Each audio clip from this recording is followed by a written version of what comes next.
오늘 우리가 읽은 시편 말씀은 다윗 왕이 기록한 시입니다. 본문을 읽으시면서 여러분도 느끼셨겠지만 본 시편 말씀은 다윗이 큰 위기를 당하였고 그 위기를 어떻게 극복하여 나갔는지를 잘 보여주고 있습니다. 그렇습니다. 본 시편 말씀은 다윗의 생애 가운데 가장 어려웠던 시절에 기록한 시편으로서 인생의 어두운 밤이 찾아왔을 때 성도들에게 믿음은 무엇인지, 그리고 어떤 믿음으로 살아가야 하는지를 분명하게 보여주고 있습니다.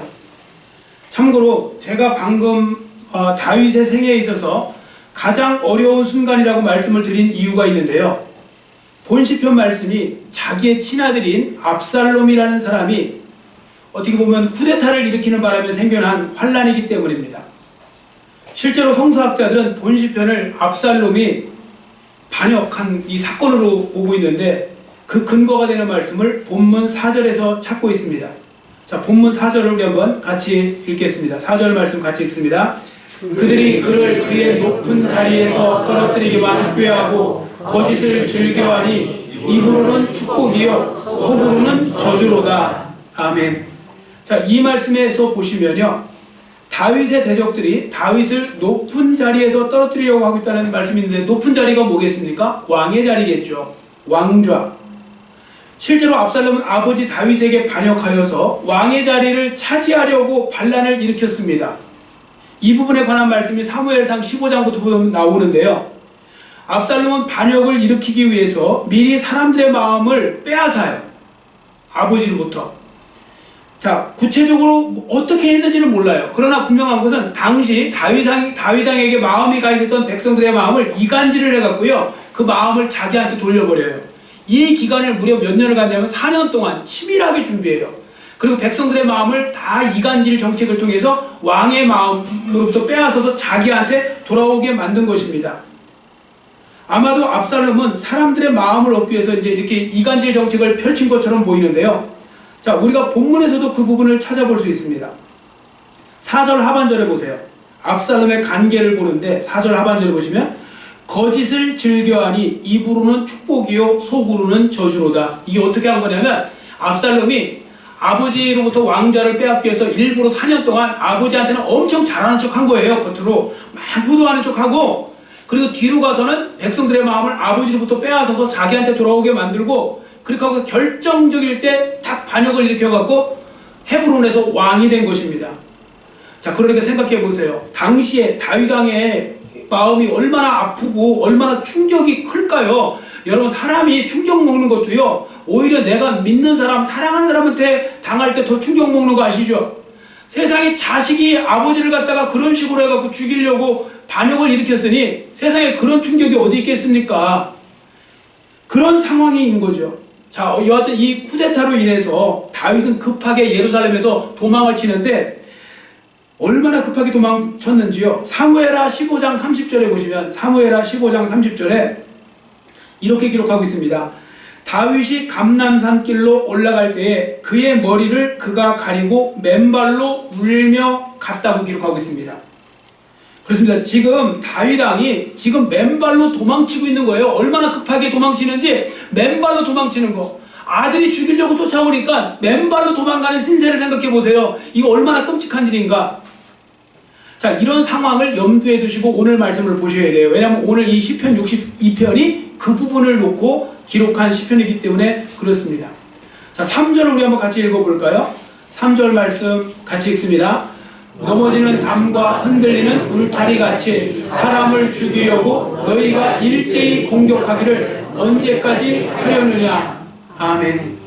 여러분, 이 말씀은요, 잘못 읽으면 전혀 엉뚱하게 해석되어질 수 있는 말씀입니다. 여기 보세요. 넘어지는 담과 흔들리는 울타리. 여기 다윗일까요? 다윗의 대적을 두고 하는 말일까요? 여러분, 뭐로 읽으세요? 다윗입니까? 다윗을 대적하는 사람들입니까? 이거 잘못 읽으시면요, 여기 잘 보세요. 거기에 넘어지는 담과 흔들리는 울타리같이 사람을 죽이려고 너희가 일제히, 이렇게 읽다 보면 흔들리고 넘어지는 담이 다윗의 대적자들로 이렇게 읽혀지기가 쉽거든요. 그렇게 읽으시면 잘못 읽으신 거예요. 반대입니다. 여기서 넘어지고 흔들리는 담은 누구를 말하는 거냐? 다윗을 말하는 겁니다. 다윗이 그만큼 절체절명의 위기 속에 있었다는 거죠. 여러분, 막 넘어지려고 하는 담을 보세요. 얼마나 그때는요, 조금만 흔들어도 흔들리는 거예요, 이게. 여러분, 이도 빠질 때 보면 마지막에 막 흔들리잖아요. 조금만 건드려도 막 흔들리죠. 그렇게 흔들리고, 울타리도 흔들리잖아요. 막 넘어질 때 보면. 그 정도의 어떤 위기 상황에 있었다는 것입니다. 이제 극적으로 도움을 받지 못하면 다윗은 땅에서 뽑혀버린 울타리와 같은 그런 신세가 될 수 있다는 거죠. 여하튼 갑작스럽게 닥친 큰 고통 속에서 다윗은 충격도 받고 놀라기도 하였지만 한편에서 인생에 대한 중요한 깨달음도 얻습니다. 여러분, 이게 중요한 거예요. 예수 믿는 사람들은요, 갑자기 어려운 일을 당하고 환난을 당하잖아요. 그러면 그때 당황하죠. 사람이니까. 무섭기도 하죠. 두렵기도 합니다. 그러나 한편에서는 세상 사람들과 달라야 될 것이, 깨달을 줄 알아야 돼요. 이 말씀을 통해, 또 이 사건을 통해 하나님이 나한테 이런 걸 말씀하시는 거구나 깨닫는 거, 그게 굉장히 중요합니다. 다윗도 깨닫습니다. 인생의 중요한 의미, 인생에 대한 중요한 깨달음을 갖는데 9절 10절에 이렇게 기록합니다. 자, 9절 10절을 우리 한번 같이 읽겠습니다. 9절 10절 말씀 같이 읽습니다. 슬프도다. 사람은 입김이며 인생도 속임수이다. 저울에 달면 그들은 입김보다 가벼우리로다. 포악을 의지하지 말며 탈취한 것으로 허망하여지지 말며 재물이 늘어도 거기에 마음을 두지 말지어다. 아멘. 무슨 말씀인가 하면 한마디로 사람의 인생 별것 아니라는 겁니다. 언뜻 생각할 때 사람의 인생이 대단해 보이는 것처럼 보여도 실상은 입김 한 번 부는 것과 같은 게 사람의 인생이라는 것입니다. 자, 본문에 나오는 입김이 있죠. 이 입김을 히브리어로 헤벨이라고 하거든요. 헤벨, 이 헤벨은 뭐냐면 한 번 숨 쉬는 걸 말합니다. 한 번의 호흡, 한 번의 입김. 여러분, 겨울에 입김 한 번 이렇게 불어보세요. 그러면 순간 보이다가 없어지죠. 그거와 같다는 겁니다. 그런데 그 헤벨이 또 다른 뜻이 있어요. 그게 바로 뭐냐면 허무한 것, 허망한 것, 이걸 뜻하는 단어가 바로 헤벨입니다. 자, 그러니까 사람의 인생이 별것 아니라는 걸 어떻게 깨닫는 게 사실 중요한 것입니다. 그럼 뒤에도 말씀드리겠지만요, 여러분 여기서 혼동하지 마셔야 될 게 있어요. 그게 뭐냐면 사람의 인생이 헛것이다, 무의미하다, 인생 무상이다, 이렇게 말하는 건 전도서에서 배우는 것처럼 하나님 없는 지금 인생을 말씀하는 겁니다. 여러분, 전도서에도 보면 이런 말씀이 있죠. 헛되고 헛되며 헛되고 헛되니 모든 것이 헛되도다. 해 아래에서 하는 모든 것이 헛되도다가 있죠. 그럼 거기서 헛된 건 어떤 인생이냐? 하나님 없는 인생. 하나님 없이 하나님의 영광을 위한 삶도 아니고 그냥 자기 목적과 자기 삶을 살고 있는 사람들이 나중에 허망하게 된다는 것을 나타내는 거거든요. 지금 다윗도 그 고백을 하는 겁니다. 하나님 없는 인생은 한마디로 입김 한 번 부는 것과 같은 그런 허망한 인생이 될 수밖에 없다. 그게 인생이다. 그렇게 표현하고 있고요. 특히 10절에 보세요. 10절에 보시면 포악을 의지하고 탈취한 것을 의지하려고 하는 사람들은 누구를 가리킬까요? 압살롬과 그 대적들을 가리키는 겁니다. 무슨 말씀인가 하면 그렇게 포악을 저지르고 남을 힘으로 어떤 속여서 빼앗는 건 다 허망하다는 겁니다. 여러분, 예수 믿는 사람들이 잘 사셔야 되는 게 뭐냐면요, 여러분들이 뭔가 수를 써갖고 자꾸 인간적인 방법으로 때로는 심지어 더 나아가서 죄를 지으면서 힘을 가지고 속여서 뭘 뺐잖아요. 다른 사람한테 빼앗는 거요, 다 나중에 말짱 도루묵이 돼버립니다. 왜냐하면 하나님이 다 허망하게 만들어 버리십니다. 지금 그 말씀을 하고 있는 겁니다. 억지로 아버지의 왕자를 빼앗을 수도 없고 빼앗아도 결국은 망할 수밖에 없고 허망하게 끝난다는 겁니다. 자, 그 다음에 10절 하반절을 보세요. 10절 하반절을 보시면 사람들은 재물을 의지하고 재물에 마음을 두는 경향이 크죠. 근데 이러한 삶도 결국 허망한 삶으로 끝이 나게 된다는 것입니다. 자, 이상에서 보듯이 다윗 왕은 순식간에 위기에 빠지고 도망자의 신세가 되다 보니 그동안 자기가 누리고 있었던 모든 것이 한순간에 얼마든지 무너질 수 있다는 걸 제대로 깨달은 겁니다. 여러분, 우리도 깨달으셔야 됩니다. 왜냐하면 왕도 한순간에 나갈 수가 있어요. 왕도 한순간에 떨어져 나갈 수가 있다고요. 그럼 우리도 마찬가지 아니겠습니까? 여하튼 그때 다윗이 깨달은 게 이겁니다. 인생이라는 것이 별것 아니구나. 왕이라고 대단한 것도 아니구나. 재물도 한순간에 다 날아갈 수 있는 것이구나. 그저 인생이라는 것이 한 사람이 호흡 한 번 하는 것과 같은 것이구나. 이런 생각을 하게 되는 것입니다. 그렇습니다. 지금 말씀드린 바와 같이 다윗 왕은요, 인생의 위기와 시련과 환난 속에서 자기 혼자 살려고 애쓰는 인생이 얼마나 위험하고 연약하고 허무한 것인지 제대로 깨달은 겁니다. 그래서 다윗은 다시 한번 정신을 차리고 새롭게 살기를 결단했는데요. 자, 본문에 보시면 다윗이 결단했던 내용들이 나와요. 이제 이 말씀을 저와 여러분에게 잘 적용해 보면 좋겠습니다. 첫 번째, 다윗이 이제 결단한 게 있어요. 뭘 결단했느냐? 나의 영혼이 이제부터 잠잠히 하나님만 바라보고 살겠다는 겁니다. 이제부터는 하나님만 바라보고 살겠대요. 자, 본문 1절을 우리 한번 같이 읽겠습니다. 본문 1절 같이 읽습니다. 나의 영혼이 잠잠히 하나님만 바라며 나의 구원이 그에게서 나오는도다. 아멘. 여러분, 자, 그렇다면 왜 다윗 왕은 이제부터는 하나님만 잠잠히 바라보겠다고 할까요? 본문에 보시면 두 가지 분명한 이유가 나옵니다. 첫 번째는 뭐냐면 1절 말씀과 같이 나의 구원은 하나님께로부터만 나온다. 나의 구원은 하나님께만 있다는 게 진짜 믿어지는 거예요. 자, 그 다음에 5절에 보시면 무릇 나의 소망은 그로부터 나온다. 그러니까 나의 소망도 하나님께 있다. 하나님께만 있다. 이게 진짜 믿어진 거예요. 그러니까 한마디로요, 다윗은 이번 위기를 통해서 자기의 구원하심과 자신의 소망은 어떤 권력이나 재물이 아니라 오로지 하나님께로만 나온다. 그 구원과 소망이. 그래서 나는 이제부터 하나님만 의지하고 살겠다. 그렇게 지금 붙들고 있는 것입니다. 여러분, 기억하셔야 될 것은요, 다윗이라는 사람도 우리와 똑같은 사람이에요. 다윗은 우리와 다른 사람은 아니고 똑같은 성정을 갖고 있어요. 그래서 그 역시도요, 편안한 삶을 살 때는 깨닫지 못하는 게 있어요. 우리도 마찬가지죠. 여러분, 사람이 위기를 당하거나 어려움이나 환난을 당하지 않으면 절대로 깨달을 수 없는 게 있어요. 편안할 때 깨달을 수가 없는 게 있다고요. 그건 바로 뭐냐? 세상의 것을 갖다가 의지하는 것은 사실 헛된 일인데 그걸 편안할 때는 못 깨달아요. 아무것도 아닌데 그걸 못 깨닫는다고요. 그러다가 내가 의지했던 그 세상의 것들이 사라지면 그 순간에 아, 이게 아무것도 아닌 거였구나. 그렇게 절실하게 깨닫는데 이건 위기를 당해봐야 깨닫는 거죠. 여하튼 다윗은 위대한 신앙인이었지만요, 그래도 그 역시 사람이다 보니까 순간순간 어떤 유혹에 빠질 때가 있었는데 그게 뭐냐면요, 자신의 힘과 자신의 권력과 자신에게 주어진 엄청난 재물을 자꾸 의지하는 거예요. 여러분, 한 나라의 왕이 되면요, 절대 권력과 어마어마한 부를 받겠죠. 그리고 사람들이 힘이 있으니까 다 와서 아부의 말을 하면서 칭찬하지 뭐 반항하는 사람 별로 없지 않습니까? 그러다 보면요, 사람이 그런 속에 왕으로 살다 보면요, 자기가 그걸 내려놓고 하나님만 바라보고 사는 거 쉬울까요? 어려울까요? 엄청나게 어려운 겁니다. 사람이 뭔가 대단한 거 가진 것처럼 보이면요, 그걸 의지해요, 사람들은. 그래서 하나님을 의지하기보다 자기의 힘과 권세와 재물을 더 의지하게 되는 것입니다. 여러분, 뭐 우리나라 사람도 마찬가지겠지만 우리나라 사람들이 예를 들어서 미국에 살잖아요. 예를 들어서 외국에 살 때 저도 이제 그 미국에 살면서 느낀 건데요, 거기는 보면 자기 집을 갖고 있는 사람도 별로 없어요. 다 그냥 어떻게 보면 월세예요. 렌트라고 해갖고 매달 내가 나가는 돈이 얼마나 많은지 몰라요. 그러니까 미국 사람들은 참 그냥 살기가 어려워요.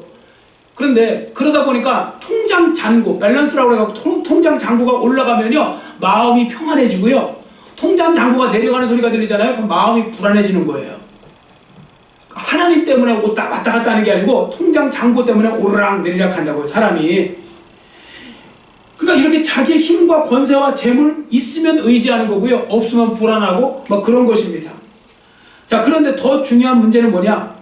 이렇게 모든 걸 누리고 살잖아요. 이렇게 누리고 살 때는 이게 헛된 것임을 잘 깨닫지를 못해요. 헛된 것임을. 그래서 하나님을 믿는 사람들이 소망을 하나님께만 두어야 하는데 자꾸만 나도 모르게 내가 지금 가지고 있는 세상 것들에 자꾸 소망을 두게 되는 것입니다. 자, 그런데 인생을 살면서 갑자기 어려움을 당하잖아요. 다윗과 같이 모든 것을 한순간에 잃어버릴 위기 속에 놓이다 보면 갑자기 정신이 번쩍 나요.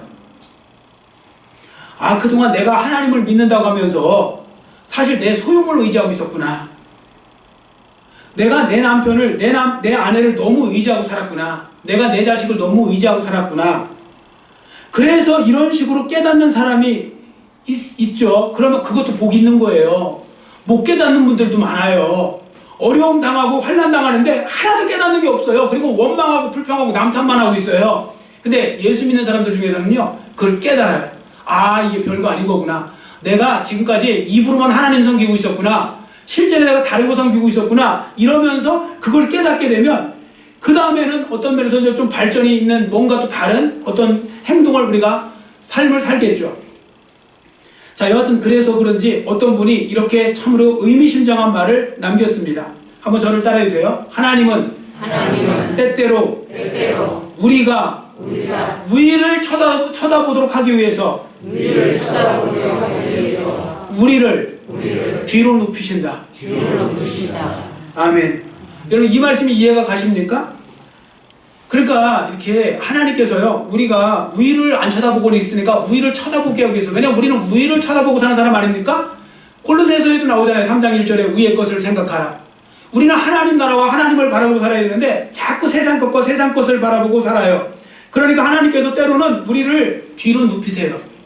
눕히시면 잘 보이잖아요. 하늘이, 위가 잘 보이잖아요. 그렇게 만드시는데 그렇게 하지 마시고 여러분들 눕히시기를 원하세요? 여러분에게 스스로 눕기를 원하세요? 스스로 눕기를 축원합니다. 스스로 눕는 건 복이 있는 거예요. 근데 눕힘을 당하면 정말 괴로워요. 이건 한 대 얻어맞고 눕혀지는 거니까요. 여러분, 그래서 이런 말 하지 않습니까? 아까 1부 때도 말씀드리지만 당뇨 환자들한테 이런 말이 있어요. 빼십시오. 안 그러면 빠집니다. 이게 뭐냐면 살을 빼라는 거예요. 알아서 먼저. 살을 빼면요, 당뇨 상태가 좋아져요. 근데 살을 안 빼잖아요? 안 빼고 계속 살을 찌우잖아요? 당뇨가 점점 심해지면서 나중에는 일정 시간이 지나면 갑자기 급속도로 살이 쭉 빠져요. 그때는 당뇨가 너무 심해져서 빠지는 거예요. 그래서 빼십시오. 빠지기 전에. 자, 뒤로 눕히시기 전에 알아서 누우세요. 이럴 때 대답을 하셔야죠. 알아서 누우시기를 축원합니다. 알아서 누우시라고요. 하나님을 쳐다보고 살라고요. 우리는 하나님이 다 사랑하는 분들만 앉으셨잖아요. 여기에 여러분들 하나님을 쳐다보셔야 하나님께서 좋아하십니다. 그러니까 눕히시기 전에 알아서 누우시라고요. 그것도 중요한 겁니다. 자, 그러면 성도들은 어떻게 위를 쳐다보는 삶을 살 수 있을까요? 이 질문에 대한 답을 본문은 이렇게 핵심 메시지를 담고 있습니다. 따라해주세요. 하나님도가 아니라 하나님만 바라는 삶. 아멘. 하나님도가 아니에요. 같은 하나님인데요, 하나님도가 아니라 하나님만, 이게 만이 중요한 거예요. 도를 싫어하셔야 돼요. 만을 좋아하셔야 돼요. 하나님만. 여러분, 그래서 이런 재미있는 이야기가 있지 않습니까? 이거 유명한 이야기죠. 어떤 성도분이 꿈을 꿨어요. 이 꿈을 꿨는데 절벽에서 떨어지는 꿈을 꾼 거예요. 생각해보세요. 여러분들 떨어지는 꿈 꿔보신 적 있죠? 얼마나 무서워요? 막 정말 무섭잖아요. 근데 떨어지다 보니까 갑자기 뭐가 딱 붙들려고 보니까 이렇게 중간에 나무가 이렇게 자랐는지 딱 걸린 거예요. 그래서 그 나무를 딱 붙잡았어요.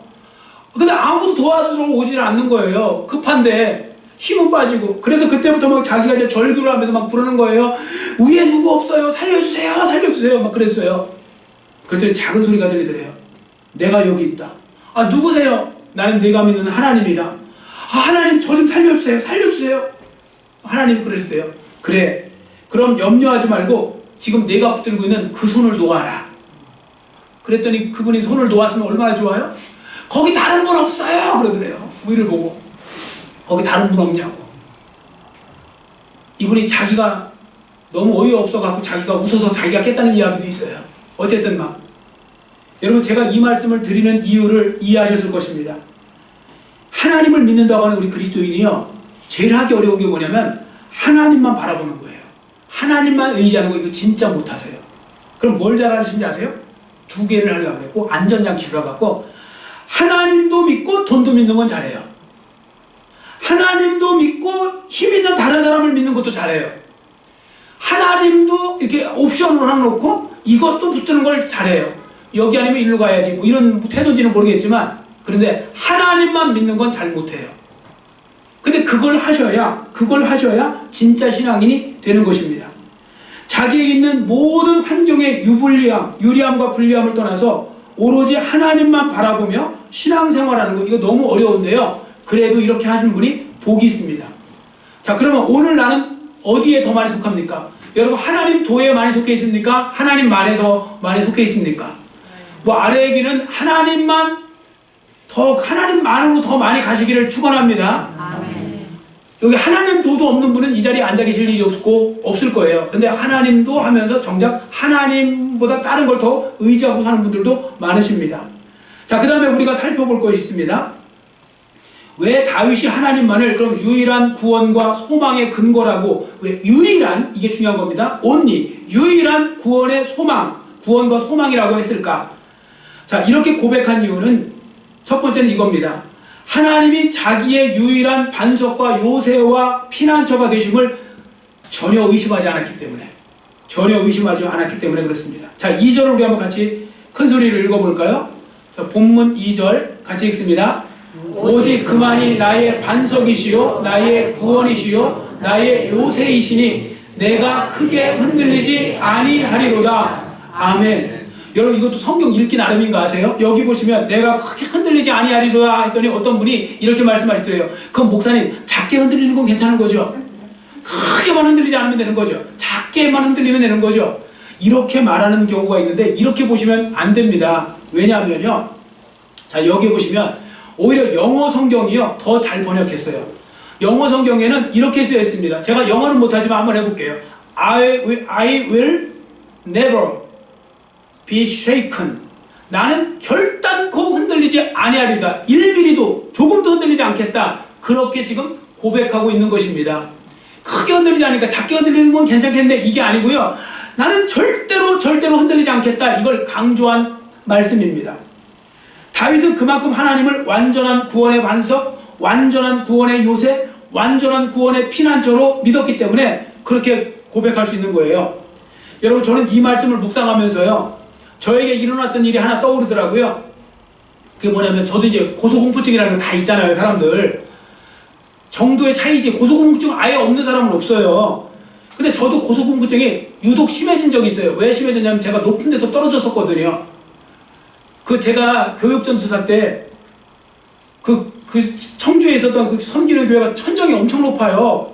교회가 크니까 천정이 엄청 높은데, 그 천정에는 형광등이 뭐가 고장이 났는지, 고장나갖고, 관리 집사님하고 거기다가 이제 높은 사다리 놓고 올라가서 이제 그걸 교환을 해야 되는데, 그 강단이 거기 한 2m 정도 높을 거예요, 강단이.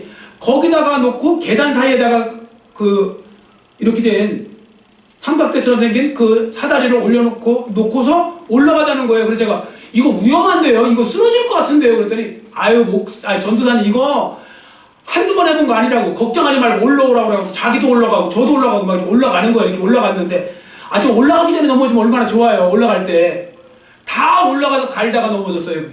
그게 삐끗하더니 그 순간에 이렇게 넘어졌는데, 생각만 해보세요. 여러분들 그 사다리 끼는 거 꼭대기까지 올라갔을 때 넘어지면 지금도요, 그 오랜 시간이 지났는데도 기억이 새록새록해요. 근데 그 관리 집사님은 그래도 운이 좋으셔갖고 강단으로 떨어졌어요. 강단이 이미 더 높으니까 거기도 쿠션도 있잖아요. 이렇게 바닥에 이제 카페트를 깔아놨더니 저만 바닥 쪽으로 떨어져갖고요. 그런데 그래도 하나님이 저 살려주시느냐고, 거기 전자올관 600만원짜리, 그 당시 600만원짜리 전자올관이 있었는데 그 전자올관으로 떨어졌어요. 이렇게 약간 덮개 쪽으로. 그래갖고 저도 이제 간신히 이제 그 위기를 모면했죠. 딱 결혼하기 2주 전에. 결혼식 2주 남겨놓고서 그냥 완전히 결혼식도 못할 뻔했어요, 그때. 여하튼, 그 뒤로는 막 공포증이 더 심해지는 거예요. 지금도 여러분들 바깥에 나가시면, 여기에 왜 밑에 보시면, 저 아래 지하 3층까지 보시면, 이게 거의 한 8층 높이 되는 거 아닙니까? 그러면 저는 지금도 다리가 후들후들거려요. 그거 있으면 이렇게 쳐다보면 아찔해요. 근데 여러분, 그때 제가 이걸 이겨봐야지 하고서 그때 이길 때 어떻게 이기는지 아세요? 이렇게 이겨요. 여기는 수백 명이 지금 밑에 그 음악당도 있지만 수백 명이 한 자리에 모여도 안 넘어지고 무너지지 않고 단단한 곳이지. 그러니까 절대로 이건 무너질 일이 없어.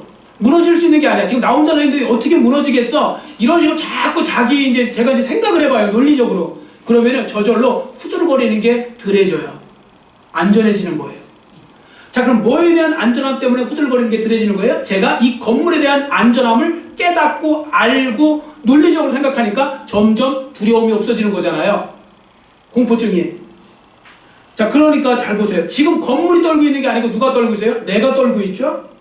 실제로 내가 떨고 있는 겁니다. 그래서 고소공포증으로 해서 더 떨려면 어떻게 하면 이 건물을 의심하면 더 떨리게 되는 거예요. 여러분 실제적으로요. 여러분 정말 위험한 곳에 가면 그런 거 있어요. 제가 작년인가 재작년인가 이제 그 라오스 잠깐 갔다가 거기 무슨 뭐 그거 뭐예요? 그거 레펠 뭐 타는 거 뭐죠? 요즘에 짚라인 타는 거 그거 타는데 아무리 봐도 거기 나무에다가 매달아놓고 했는데 거기 발판이 아무리 봐도 이건 위험한데 그 나무 한 10m 높이 나무에 거기다가 이렇게 달아놓는 거예요. 그렇게 발판인데 이거 분명히 무너질 것 같은데 하면서 탔거든요. 아니나 달라요. 갔다 오자마자 2주 뒤에 우리나라 방송 나와서 우리나라 사람 2명인가 죽었잖아요. 그때 거기 떨어져갖고 부셔져갖고 제가 밟던 그 자리가 그거 부셔진 거더라고요. 보니까 거기. 그래서 제가 이게 저는 막 후들후들 거리던데요. 거기 있으니까 이게 부러질 것 같아갖고. 그래서 제가 자꾸 이 말씀을 드리는 이유가 있습니다. 뭐냐면 여러분들 건물에 대한 믿음이 커지면 커질수록요 사람은 안 떨리는 거예요. 고소공포증이 들어지고요. 건물이 막 무너질 것 같잖아요. 그럼 더 떨리는 거예요. 자, 지금 다윗이 그런 경우를 보여주고 있는 겁니다. 하나님이 정말로 믿어지니까요. 이 위기의 상황에서도 하나도 안 떨리게 되는 거예요. 하나도 겁을 먹지 않게 되는 것입니다. 그래서 자기는 이제부터 하나님만 바라본대요. 그리고 더 간절히 기도하는 것, 그게 자기의 앞으로 해야 될 일이라고 고백하고 있는 겁니다. 자, 8절 우리 한번 같이 읽어볼까요? 8절 같이 읽습니다. 백성들아 시시로 그를 의지하고 그의 앞에 마음을 토하라. 하나님은 우리의 피난처시로다. 아멘. 여러분께서도 이 말씀을 믿으시고 시간 주님만 의지하시기를 축원합니다. 아멘. 여러분 하나님은요 우리가 다른 거 의지하는 걸 안 기뻐하세요. 왜냐하면 성도들이 하나님 외에 다른 걸 더 의지하잖아요. 그럼 그게 바로 우상이에요. 여러분 남편 우상만 들고 싶으면 남편 너무 많이 의지하세요. 그럼 남편 우상돼요. 아내 의지하세요. 아내가 우상돼요. 자식 너무 의지하지 마세요. 자식도 우상이 돼요. 내가 우상을 만들 수 있다고요. 하나님은 그걸 기뻐하지 않으십니다. 왜? 하나님이 마음껏 못 사용하시거든요. 그런 분들은. 특히 하나님은요. 하나님의 사명 감당할 자들에게는 더 신경 써서 보시는데 만일 하나 하나님의 사명을 감당할 자가 여전히 세상 것이나 세상 사람들을 의지하고 있잖아요. 하나님은 더 혹독하게 그 모든 것들이 떨어져 나가도록 만들어 버리세요. 실제로 신약에 보시면 이 경우에 해당되는 대표적인 사람이 사도 바울인데요. 사도 바울도 사람이에요. 다윗도 사람이고 그러다 보니까 사도 바울도 하나님이 얼마나 혹독하게 밀어내셨는지 몰라요. 자, 사도 바울이 소아시아에서 얼마나 큰 고통을 당했는지 자 고린도후서 1장 8절 우리 한번 같이 큰 소리로 읽겠습니다. 형제들아 우리가 아시아에서 당한 환난을 너희가 모르기를 원하지 아니하노니 힘에 겹도록 심한 고난을 당하여 살 소망까지 끊어지고. 아멘. 하나님께서요 복음을 전하는 사도 바울이 얼마나 그 훈련을 혹독하게 시키시는지 살 소망까지 끊어지게 만든 거예요. 아무것도 할 수 없게, 아무것도 자기 힘으로 할 수 없게. 자, 그랬을 때 그때 하나님 왜 나를 이렇게 만드시지 이렇게 원망한 것이 아니라 그때 바울이 또 깨달아요. 다윗처럼. 그 깨닫는 게 중요하다고 그랬죠. 자, 뭐라고 깨달았는지 그 다음 절 말씀을 고린도후서 1장 9절 같이 읽습니다. 우리는 우리 자신이 사형 선고를 받은 줄 알았으니 이는 우리로 자기를 의지하지 말고 오직 죽은 자를 다시 살리시는 하나님만 의지하게 하심이라. 아멘. 자, 보세요. 왜 바울을 죽을 고비까지 넘겼대요? 하나님만 의지하라고. 너 자꾸 잔머리 굴리지 말고 내 인간적인 생각 버리고 나만 붙들어. 이걸 훈련을 철저하게 시키시느냐고 하나님께서 환난을 허락하셨는데 죽을 고비까지. 이 죽을 고비에 가면 진짜 할 게 하나도 없어요. 제가 뭐 말씀드리지만 뭐 여러분들은 여러 번 들으셔가지고 듣기 싫은지 모르겠지만 저한테는 중요한 거잖아요. 죽었다가 살아날 뻔했으니까. 근데 제가 진짜 그때 중환자실에서요 숨 안 쉬어질 때 할 수 있는 게 아무것도 없어요. 정말 숨이 안 쉬어지기 시작하는데 할 방법이 없어요. 그냥 가만히 있는 거죠. 하나님 데려가시면 가는가 보다 하는 거고, 그래서 저도 그때 데려가면 가야지 하는 마음도 들었었어요. 그러니까 여러 가지 어떤 그런 이제 마음들이 있었다고요. 어쨌든 아무것도 못했는데 그때 하나님이 살려주셨잖아요. 근데 지금 생각해도요, 그 폐렴이 어떤 폐렴인지도 잘 모르겠어요. 저는 솔직히. 왜 그런가 하면 이 급성 폐렴인데, 이 폐렴은 기침을 동반하잖아요. 근데 저는 신기한 건 기침이 안 났어요. 기침이 안 났는데 그런 급성 폐렴이 있었고, 코로나 이번에 그 오미크론 다 기침 많이 하고 막 그랬잖아요. 저는 정작 기침을 안 했어요. 그리고 한순간에 죽을 뻔했다가 한순간에 또 살아났거든요. 근데 하나님께서 거봐, 인생 아무것도 아니야. 나 의지하지 않으면 한순간에도 이렇게 될 수도 있어. 하나의 숨밖에 안 돼. 이런 식으로. 그래서 이게 다 하나님 안에 달려있는 거구나. 인생 생사하고 하나님께 달려있는 거고 아무것도 아니구나. 이렇게 저도 깨닫게 되는 거죠. 바울도 그런 겁니다. 자, 그래서 이제 바울이 그렇게 해서 건진받았잖아요. 이 사람이 어떻게 바뀌었는지 그 다음 절도 읽어봅니다. 고린도후서 1장 10절 같이 읽습니다. 그가 이같이 큰 사망에서 우리를 건지셨고 또 건지실 것이며 이후에도 건지시기를 그에게 바라노라. 아멘. 제가 조금 전에 말씀드린 것처럼 저도 이 일을 한번 겪었잖아요. 겪고 나니까 다 하나님 손에 달려있는 거예요. 뭐 급성 폐렴 있다고 다 낫는 것도 아니고 다 가는 것도 아니고 그냥 하나님께 달려있는 거예요. 그렇기 때문에 하나님이 나를 건지실 거면 또 건지시는 거예요. 앞으로도 건지실 거예요. 그러니까 하나님의 사명하도록 다 하도록 하나님께서 붙들어 주실 거예요. 이 믿음이 생기면요, 그렇게 두렵지 않아요. 두려움을 벗어날 수 있어요. 그래서 이 하나님께서 바울을 그렇게 훈련을 하고 혹독하게 밀어내시면서 다 버려, 그리고 나만 붙들어, 이렇게 만들어 놓으신 거예요. 그리고서 하나님께서는 마음껏 엄청난 그런 역사를 이루도록 사용하셨죠. 그리고 여러분 한 가지 더 하셔야 될 건 하나님만 의지하는데, 그럼 의지한다는 게 뭐냐? 하나님 앞에 숨김없이 모든 것을 쏟아붓고 기도하는 일입니다. 이러한 사람에게 하나님께서 위로로 함께 해주시고요, 힘도 나게 해주실 줄 믿습니다. 아멘. 여러분 사람이 이렇게 보면 위로도 받고 힘도 받고, 여러분 말씀 들으면서도 위로받을 때 있죠. 물론 대부분 없다고 해요. 그래도 있죠. 있을 때 있죠. 적어도 어쩌다 한 번씩이라도 있지 않아요? 이렇게 말씀 듣다가 오늘 말씀은 굉장히 나한테 위로가 되고 힘이 되고 격려가 되고 뭔가 소망을 불어넣어주고 막 이럴 때가 있을 겁니다. 그런데 이것보다 더 좋은 게 뭔지 아세요? 여러분 기도하면서 하나님이 주신 직접 위로, 만지심, 터치하심, 그 권면하시고 또 힘주시고 격려하시고 이런 거 느껴지는 거, 이게 더 좋은 거예요. 그래서 그걸 아는 분들은요, 기도의 맛을 아는 분들은 그 기도의 줄을 놓지 않습니다. 기도 시간을 양보를 하지 않습니다. 그래서 항상 그 기도하는 그 분들을 보면 정말 대단한 것 같아요. 뭐 여기 우리 교회 멀리 사신 분들 다 각자 각 근처 교회로 나가시는 거 알고 있어요. 저도 다 근처 교회로 나가세요. 믿음 있는 분들은.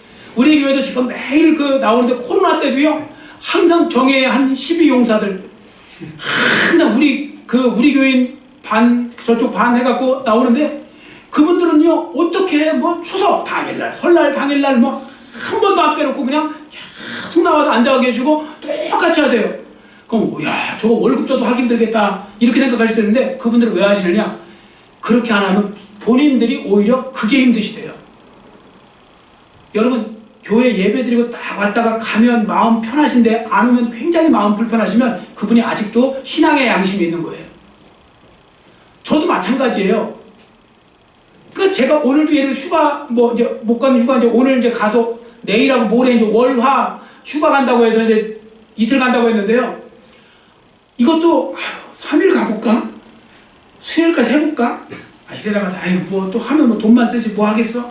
그러면서, 그리고 가서도요, 제가 새벽 예배를 갖다가 이렇게 뭐 어쨌든 맡겨놓고 어쨌든 가보면 저가 불안해요. 그래서 와서 내가 하고 마는 게 낫지 뭐 이런 식으로 항상 그런 마음으로 이렇게 한 거예요. 그러니까 이제 지금 13년째 어떤 면에서 이게 어쨌든 우리 교회가 새벽 예배가 계속 열렸잖아요. 그러니까 어떤 그런 부분들. 근데 그게요, 기도의 맛을 알면 돼요. 근데 기도의 맛을 모르면요, 어떻게 하면 한 번에 더 빼먹을까? 목사님들 중에서도 어떻게 하면 한 번에 더 빼먹을까? 이거 많이 애쓰는 분들도 있어요. 나눠서 할까? 뭐 이렇게 할까? 근데 저는 뭐 나눠서 하는 거 이런 걸 좋아하지 않아요. 왜? 기도의 맛을 저는 조금은 알거든요. 근데 여러분들 저만치 조금만 알지 말고 많이 하시기를 축원합니다. 기도의 맛을 아셔야 돼요. 그래서 그 기도하는 즐거움, 내 기도하는 시간 그때가 가장 즐겁다. 저는 기도도 안 하는 분들이 그 찬양을 어떻게 부르는지 양심껏 막 소리를 그것도 크게 질러가면서 내 기도하는 이 시간 그때가 가장 즐겁다. 기도에 나오지도 않으면서 기도하지도 않으면서 그러지 마시고요. 자, 여하튼 그리고 마지막 말씀드립니다. 내 영혼이 잠잠히 하나님만 바란다고 했습니다. 잠잠히 바란다. 이거 히브리어로 두미아라고 하는데요. 잠잠히 바란다. 침묵, 고요, 조용히 바라는 거지만 이게 또 하나 놀라운 뜻이 있어요. 휴식이에요. 휴식. 우리 휴식한다 할 때 휴식이라는 뜻이라고요. 두미아가. 그러니까 이 말이 뭐냐면 하나님을 바라보라고 하잖아요. 염려와 걱정돼갖고 막 두려움에 벌벌벌 떨면서 하나님 바라보라는 게 아니고 휴식, 휴가 가듯이, 휴식하듯이 편안하게 하나님 바라보라는 거예요. 왜? 문제가 산더미처럼 있어도 하나님께 내려놓으면 진짜 그렇게 할 수 있다는 거예요. 다윗이 지금 그렇게 하겠다는 거예요. 아직 압살롬의 전쟁 끝나지 않았어요. 아직도 위기 속입니다. 그런데도 나는 내 영혼이 이미 하나님 안에서 휴식하듯이, 휴가 가듯이 나 있겠어. 이런 식으로 고백하는 겁니다. 여러분 이렇게 사시기를 축원합니다. 그러니까 아프신 분들도 마찬가지예요. 하나님 앞에 나 휴식하듯이 그냥 걱정 안 하고 다 내려놓고 하나님 내려놓고 편하게 있으면 되는 거예요. 하나님 앞에 맡기고 그게 진짜 맡기는 것 같고 그게 영혼이 잠잠히 바라본다는 그 뜻이 되는 것입니다. 여러분 모두 이렇게 힘들고 어려울 때일수록 더욱더 큰 믿음을 가지고 살아가시기를 간절히 빌고 원합니다. 오늘 종교개혁주일인데 종교개혁, 우리 종교개혁 뭐가 제일 중요한 겁니까? 이게 제일 중요한 겁니다. 하나님만 바라보는 쪽으로 돌아오는 거. 교회만, 한국교회만 이런 것이 아니라 바로 내 자신이 종교개혁을 한번 해보자. 그 종교개혁의 첫 번째는 바로 하나님만 바라보고 하나님만 의지하기를 작정하는 겁니다. 저도 마찬가지고 여러분도 마찬가지고 오늘 이 시간에 다시 한번 작정하는 그 시간이 되시기를 간절히 빌고 원합니다. 아멘. 기도하겠습니다. 사랑의 하나님 아버지 감사합니다. 오늘은 하나님만 바라보겠습니다라는 제목을 가지고 하나님의 음성을 들었습니다. 하나님 아버지 오늘 종교개혁주의를 맞이하여서 진짜 종교개혁이 무엇입니까? 어떤 시스템을 바꾸고 어떤 조직을 바꾸고 이런 것이 종교개혁이 아니라 우리가 하나님도만 따졌다가 하나님만으로 옮겨지는 거, 이게 바로 종교개혁 아니겠습니까? 우리로 하여금 다시 한번 하나님만 의지하고 하나님만 바라보고 하나님께만 소망을 두고 살아가는 그런 삶이 되게 하시고 점점 그런 더 큰 믿음과 더 큰 신앙을 가지고 앞으로 살아갈 때 하나님이 직접 인도하시고 베푸시고 또한 하나님께서 은혜를 주시는 그 모든 것을 날마다 경험하며 살아가는 하나님의 자녀들 모두의 삶이 될수록 은혜 베풀어 주시옵소서. 감사드리오며 예수님의 이름으로 간절히 축복하오며 기도드렸사옵나이다. 아멘.